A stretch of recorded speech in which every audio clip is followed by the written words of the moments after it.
Good morning student, स्वागत है आपका प्लस वन कॉमर्स अकाउंटेंसी की ऑनलाइन क्लास में। आज के इस वीडियो में हम पढ़ेंगे book of original entry, subsidiary books, प्रारंभिक प्रविष्टि की पुस्तक, सहायक बहियां,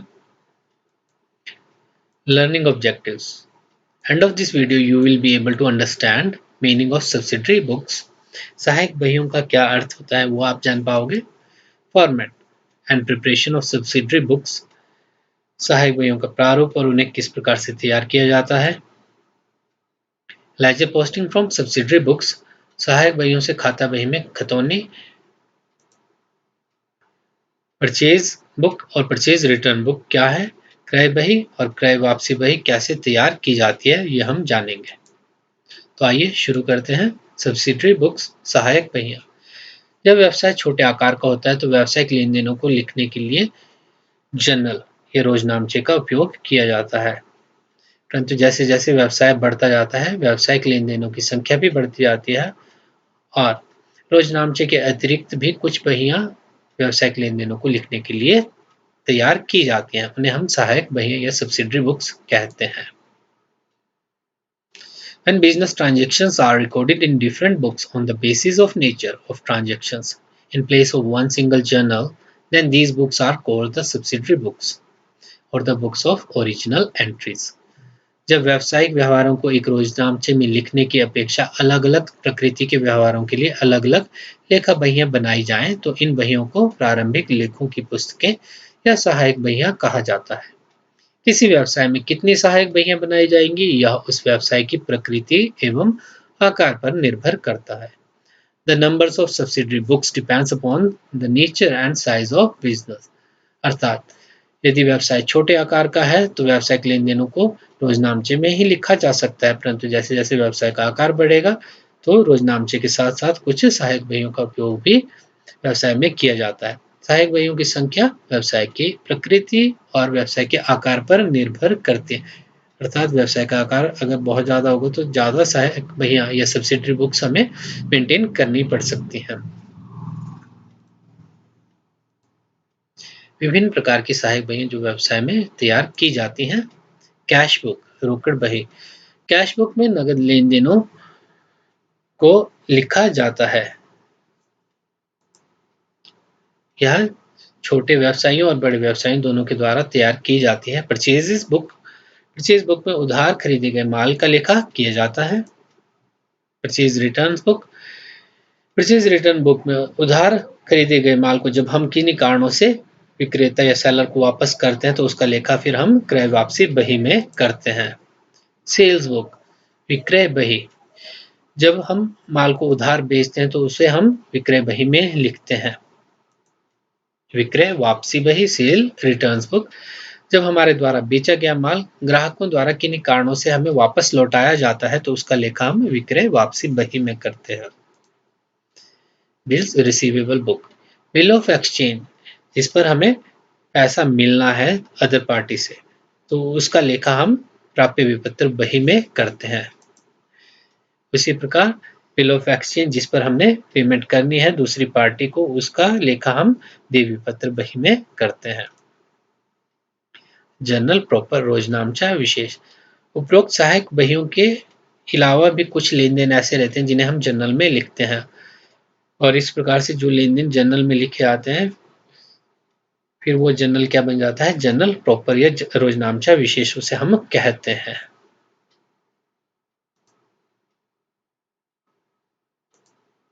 रोकड़ बही, कैश बुक, रोकड़ बही वह पुस्तक है जिसमें नगद प्राप्तियों व भुगतानों से संबंधित सभी लेन देनों का अभिलेखा किया जाता है। Cash book is a book in which all transactions related to cash receipts and cash payments are recorded. It starts with cash or bank balance at the beginning of the period. इसे अवधि विशेष में नगद अथवा bank में जो रोकड़ का प्रारंभिक शेष है उससे आरंभ किया जाता है। व्यापार चाहे छोटा हो या बड़ा, संस्था लाभ अर्जन के उद्देश्य वाली हो या गैर लाभकारी, सभी रोकड़ बही अवश्य ही बनाते हैं। Cash book is maintained by all organisation, big और स्मॉल, प्रॉफिट और नॉट फॉर प्रॉफिट ऑर्गेनाइजेशन। अर्थात रोकड़ बही लगभग सभी संस्थानों के द्वारा तैयार की जाती है। व्यापारी छोटा हो बड़ा हो वो अपने पास रोकड़ बही मेंटेन करता ही करता है। क्रय बही, परचेजेस बुक, क्रय बही में केवल उधार क्रय किए गए माल का लेखा किया जाता है। Only credit purchases of goods are recorded in purchase book. Goods mean the article in which trader deals with. माल से अभिप्राय उन वस्तुओं से होता है जिसमें व्यापारी कारोबार करता है, अर्थात जब व्यापारी पुनः बिक्री के उद्देश्य से वस्तुओं को खरीदता है तो उसे हम क्या कहते हैं, माल या गुड्स उन्हें कहा जाता है। इस बही में नकद क्रय किए गए माल का लेखा नहीं किया जाता और न ही संपत्तियों का लेखा किया जाता है, चाहे वे नकद खरीदी गई हैं अथवा उधार। In this books cash purchases are not recorded and not even assets purchased for cash or credit are recorded in this book। तो इस क्रय बही में हम क्या लिखते हैं, जो माल हमने उधार में खरीदा है केवल उसी को हम इसमें रिकॉर्ड करते हैं। नगद में अगर कोई माल खरीदा है तो उसे हम परचेज अकाउंट और कैश बुक में लिखते हैं। संपत्तियों का लेखा भी हम क्रय बही में नहीं करते। क्रय बही बनाते समय ध्यान रखने योग्य बिंदु points to be remembered while writing purchase book. Invoice, जब हम माल विक्रेता से खरीदते हैं तो एक बिल हमें प्रोवाइड करता है जिसे हम बीजेक या इनवॉइस या मेमो से कहते हैं और उसी के आधार पर फिर हम परचेज बुक में एंट्री करते हैं। बीजेक में माल से संबंधित सभी सूचनाएं दी गई होती हैं। जब एंट्री हम परचेज बुक में कर लेते हैं तो इसमें एक टिक मार्क लगा देते हैं। व्यापारिक कटौती, ट्रेड डिस्काउंट, सूची मूल्य या प्राइस लिस्ट पे जो कटौती व्यापारी द्वारा हमें प्रदान की जाती है उसे ट्रेड डिस्काउंट कहते हैं और इसे जो टोटल अमाउंट हमारे परचेज बुक वाला रहता है उसमें हम शो नहीं करते हैं। Goods and services tax, one nation one tax पे जीएसटी क्या है, आधारित है। 1 जुलाई 2017 से इसे भारत में लागू किया गया। अलग अलग स्लैब में जीएसटी लगाया जाता है वस्तुओं और सेवाओं पर 5%, 12%, 18%, 28%। अगर वस्तुओं को खरीदा और बेचा एक ही राज्य के सीमाओं के भीतर जा रहा है तो उस पर सीजीएसटी और एसजीएसटी हाफ हाफ जो भी स्लैब रहेगा उसके अकॉर्डिंग लगाया जाता है। और अगर अंतरराज्यीय इंटरस्टेट ट्रांजेक्शन है तो वहां पर आईजीएसटी एप्लीकेबल होता है। Packing and forwarding charges, packing and forwarding charges यदि विक्रेता के द्वारा उनका भुगतान किया गया तो उसे इनवॉइस में जोड़ दिया जाता है, फिर उसे परचेज बुक में रिकॉर्ड किया जाता है। पर अगर पैकिंग और फॉरवर्डिंग चार्जेस क्या है, क्रेता के द्वारा दिए गए हैं तो उन्हें फिर परचेज बुक में नहीं दिखाया जाता, उन्हें अलग से रिकॉर्ड किया जाता है। रिटर्नेबल क्रेडिट्स के संदर्भ में अगर कोई राशि का भुगतान किया गया है तो उसे भी परचेज बुक में हम नहीं दिखाते हैं।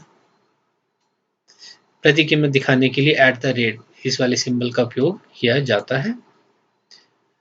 क्रय बही को मासिक रूप से बंद करके कुल राशि खाता बही के क्रय खाते में हस्तांतरित कर दी जाती है। एंड ऑफ एवरी मंथ हम क्या करते हैं, परचेज बुक का टोटल करते हैं और फिर उस टोटल को परचेज अकाउंट में ट्रांसफर कर देते हैं। टू और बाय शब्द का प्रयोग परचेज बुक तैयार करते समय नहीं किया जाता।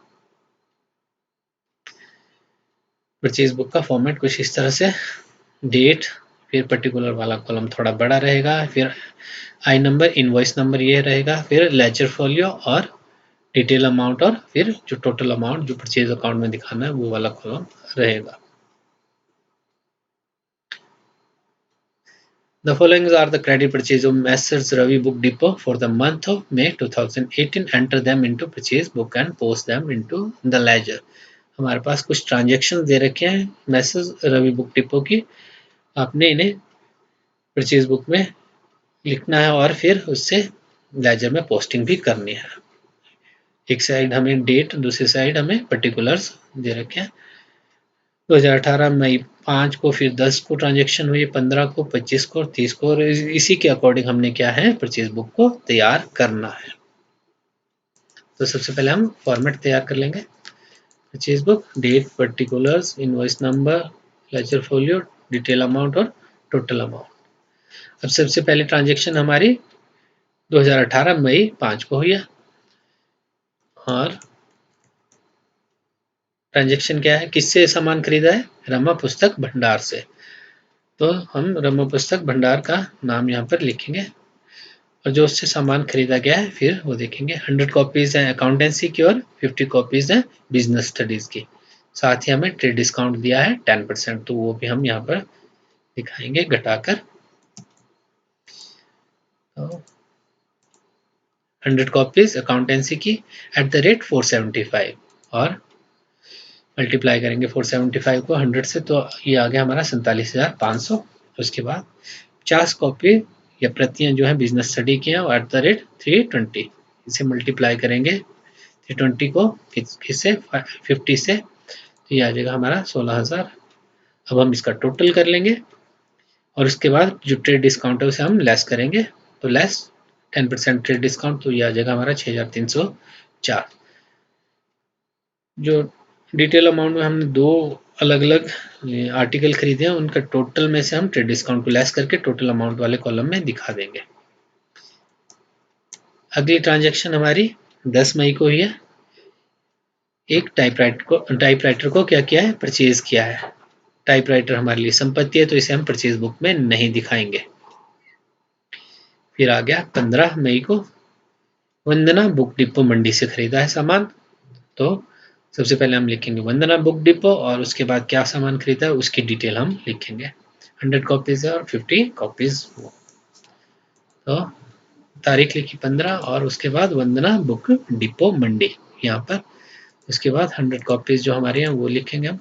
माइक्रो इकोनॉमिक्स के हैं at the rate 240 each, multiply करेंगे 240 को 100 से तो ये आ जाएगा 24,000 और 50 कॉपीज थी हमारी कमर्शियल लॉ की 300 ईच, तो मल्टीप्लाई करेंगे और ये आ जाएगा हमारा 15,000। इन दोनों का टोटल हम दोबारा से कर लेंगे तो ये आ जाएगा 39,000। और उसके बाद क्या दे रखा है क्वेश्चन में वो देख लेते हैं। The invoice was subject to a discount of 20%, तो ट्रेड डिस्काउंट 20% है, इसे हम लेस करेंगे। But the packing and forwarding charges of ₹400 were included, जो पैकिंग और फॉरवर्डिंग चार्जेस हैं वो इसमें इंक्लूड हैं तो इसे हम ऐड करके दिखाएंगे। पहले ट्रेड डिस्काउंट लेस किया 20%, 39,000 का 20% बना 7,800, लेस किया 31,200 और ऐड करेंगे पैकिंग और फॉरवर्डिंग चार्जेस कितने थे वो 400, तो ये आ जाएगा हमारा 31,600। अब इसके बाद अगला जो ट्रांजेक्शन है वो 25 मई को सामान खरीदा उमेश बुक स्टोर कांगड़ा से, तो सबसे पहले परचेज बुक में हम लिखेंगे उमेश बुक स्टोर कांगड़ा और उसके बाद जो सामान खरीदा उसकी डिटेल 50 कॉपीज एक है और 50 कॉपीज कंपनी लॉ की, तो हम 25 मई और Umesh book store Kangra 50 copies of income tax at the rate 250 each, multiply करेंगे तो ये आ गया हमारा 12,500 और 50 कॉपीज 150 के हिसाब से तो ये आ गया 7,500। कोई ट्रेड डिस्काउंट नहीं है, कोई पैकेजिंग और फॉरवर्डिंग चार्जेस नहीं है, तो इसी को हम टोटल अमाउंट में लिख देंगे 20,000।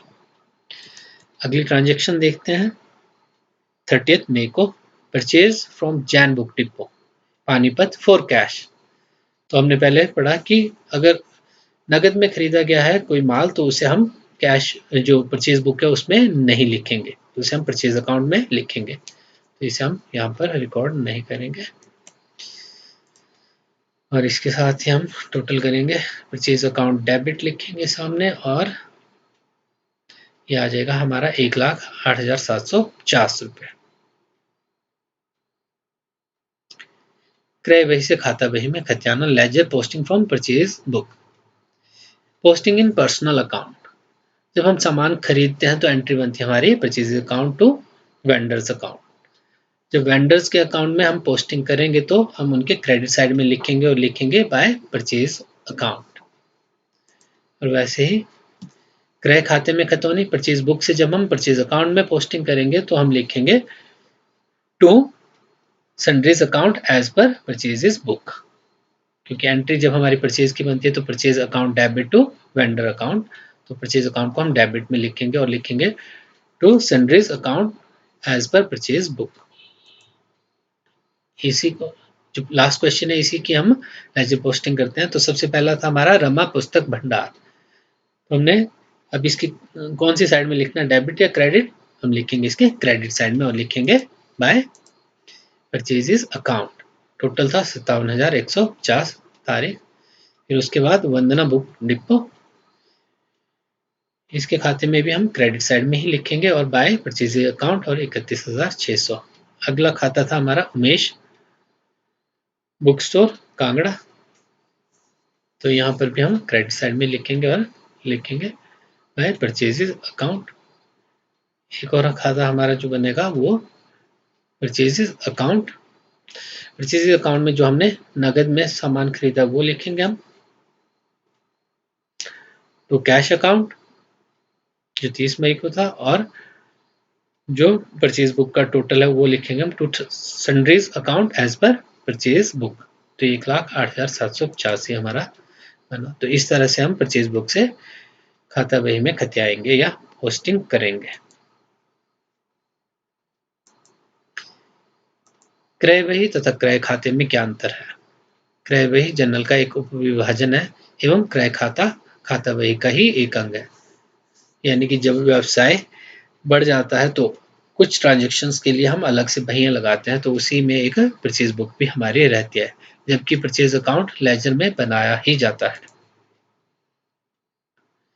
क्रय बही में केवल उधार क्रय किए गए माल का लेखा किया जाता है। जो हमारी परचेज बुक है उसमें हम जो क्रेडिट परचेज है केवल उसी को रिकॉर्ड करते हैं, जबकि परचेज अकाउंट में उधार और नगद दोनों ही तरह के खरीदे गए माल का लेखा किया जाता है।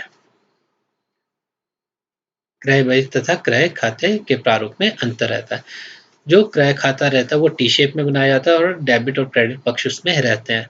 पर अगर हम बात करें क्रय बही की तो वो टी शेप में नहीं बनाया जाता, ना ही उसमें डेबिट और क्रेडिट साइड होते हैं। क्रय वापसी बही परचेज रिटर्न बुक। क्रय वापसी बही में उस माल का लेखा किया जाता है जिसे हमने उधार क्रय किया होता है, परंतु किन्हीं कारणों से विक्रेता को वापस कर देते हैं, जैसे माल में आवश्यक गुणवत्ता की कमी अथवा दोषपूर्ण माल आदि। In purchase returns book, those goods are recorded which we have purchased on credit but for various reasons returned to the seller, such as the goods are not of the required quality or are defective, etc. For every return, a debit note in duplicate is prepared and the original one is sent to the supplier for making necessary entries in his book. प्रत्येक क्रय वापसी के लिए एक debit note तैयार किया जाता है जिसकी प्रथम प्रति विक्रेता को भेज दी जाती है, जिससे वह अपनी पुस्तकों में आवश्यक प्रविष्टियां भी कर सके।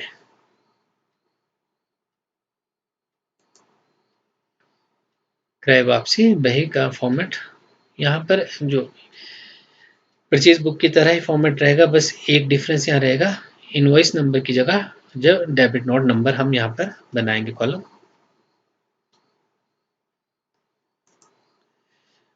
क्रय वापसी बही परचेज रिटर्न बुक एनालिटिकल थोड़े इसमें कॉलम ज़्यादा रहेंगे। Date, particulars, debit note number, ledger folio और उसके बाद डिटेल अमाउंट, फिर परचेज रिटर्न का जो एक्चुअल अमाउंट जो हम परचेज रिटर्न अकाउंट में लिखेंगे वो, जो इनपुट लगा है CGST है अगर एक ही राज्य के भीतर है, SGST इनपुट, IGST अगर दो अलग अलग राज्यों से हमने सामान खरीदा है, और फिर टोटल। तो इस तरह से हम जो परचेज रिटर्न बुक है एनालिटिकल फॉर्म में भी तैयार करते हैं। Debit note,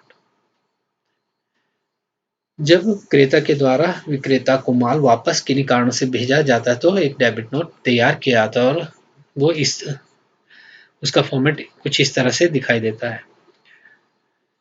to, name and address of the person to whom it is send, यानी कि जिससे हमने सामान खरीदा उसका नाम और पता यहाँ पर आ जाता है और साथ में लिख देते हैं we are debiting your account as follows, जो भी कारण है जिस कारण से हम सामान वापस भेज रहे हैं। जैसे सैंपल में यहाँ दे रखा है one Samsung washing machine number 465 number 645 found damaged, और जो अमाउंट था, और यहाँ पर जिसने वो डेबिट नोट तैयार किया उसके हस्ताक्षर जिस फर्म के बिहाफ पे।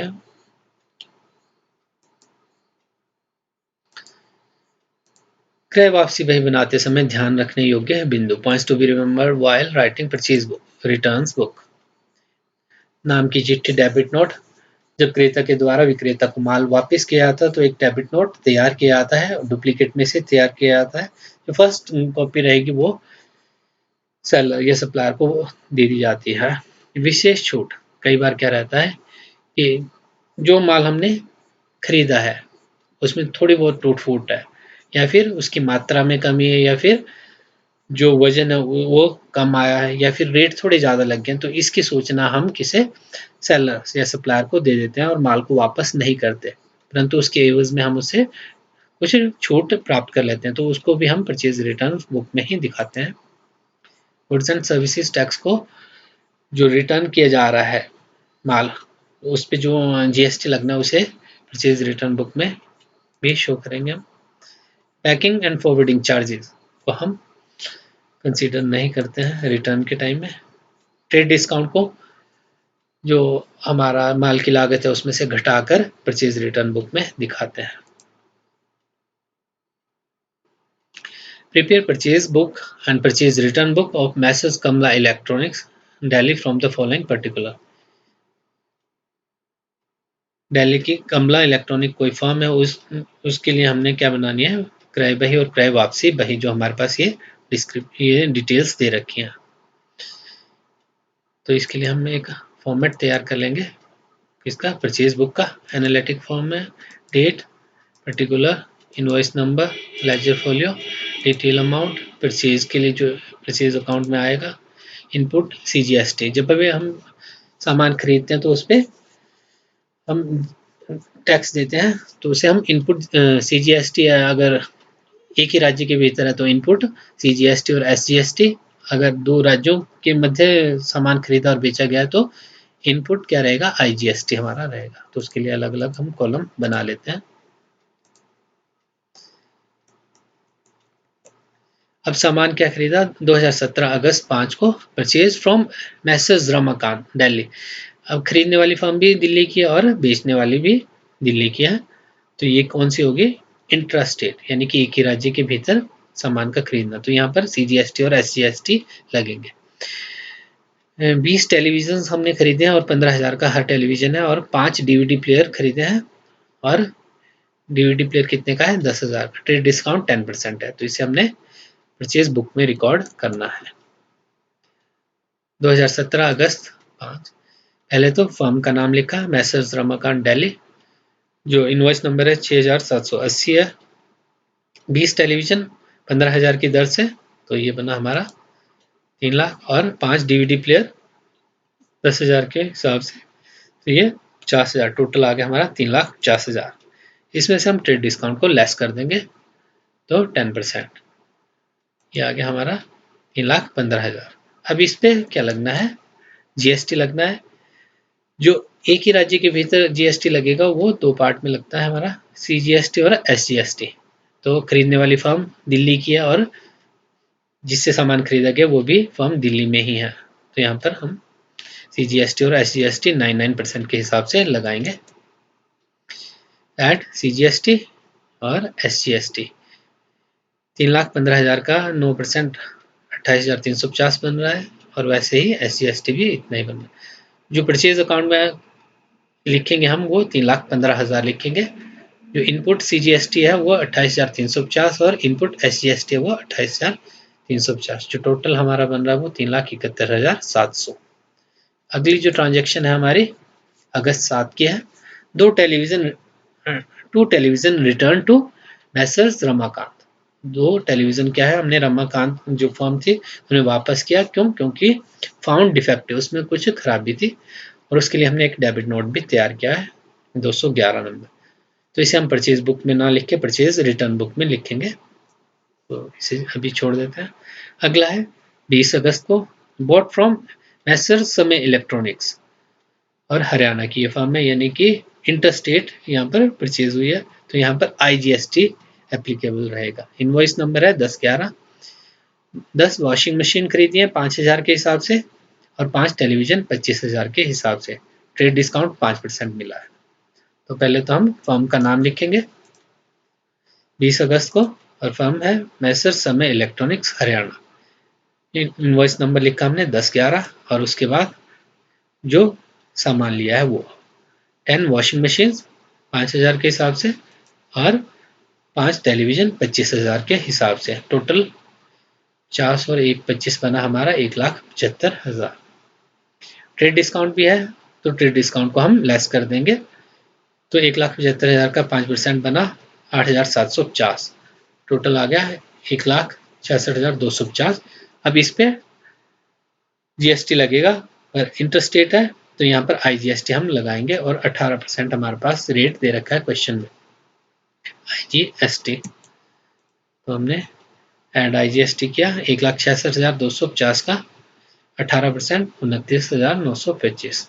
जो परचेज अकाउंट में लिखा जाएगा वो 1,66,250 और आईजीएसटी वाले कॉलम में 29,925। टोटल हमारा 1,96,175 रुपये। अब हम टोटल करेंगे 31 अगस्त को, तो परचेज अकाउंट में आ जाएगा हमारा 4,81,250 और जो इनपुट सीजीएसटी, एसजीएसटी और आईजीएसटी उनके अलग अलग अमाउंट हमारे पास आ रहे हैं। अब इसके बाद हम बनाएंगे परचेज रिटर्न्स बुक। तो एक ही हमारे पास एंट्री है 7 अगस्त की, 2 टेलीविजन हमने रमाकांत जी को वापस किए हैं, एक डेबिट नोट भी हमने बनाया है। तो फॉर्मेट हमारा यहाँ पर इनवॉइस नंबर की जगह डेबिट नोट वाला कॉलम आ जाएगा और सेम बाकी रहेगा। 7 अगस्त मैसेज रमाकांत 211 जो हमारा डेबिट नोट था वो लिखा हमने। उसके बाद क्या वापस किया, 2 television at the rate 15,000 each, 30,000 के हिसाब से। इस पे जो हमें ट्रेड डिस्काउंट मिला था उसे हमने लेस किया, तो ये आ गया हमारा 27,000 और जो टैक्स था वो वापस से ऐड किया और ये आ गया हमारा 24,30 और परचेज रिटर्न में अब हम इसे क्या करेंगे, क्रेडिट करेंगे। जैसे हम परचेज की एंट्री करते हैं तो purchase account debit to vendors account, वैसे ही परचेज रिटर्न के लिए एंट्री क्या रहती है, vendors account debit to purchase return account. तो 27,000 से फिर हम वेंडर को क्या कर देंगे, क्रेडिट करेंगे। और वैसे इनपुट जो सीजीएसटी और एसजीएसटी है, जब हम परचेज कर रहे हैं तब एंट्री, अगर हम टैक्स के साथ बात करें तो एंट्री क्या हुई हमारी, purchase account debit input, CGST account debit input, SGST account debit to vendors account. और जब हम परचेज रिटर्न के लिए एंट्री करेंगे तो हम क्या एंट्री करेंगे, जो अब हमारा सप्लायर था अब उसे हम क्या करेंगे, डेबिट करेंगे। तो वेंडर्स अकाउंट डेबिट और इनपुट सीजीएसटी को हमने पहले डेबिट किया था तो अब हम क्रेडिट करेंगे। तो हम एंट्री करेंगे vendors account debit to input CGST to input IGST और टू परचेज रिटर्न्स अकाउंट। ये टोटल हमारा रहेगा 27,000। और इसी के साथ आज की वीडियो में इतना ही। धन्यवाद।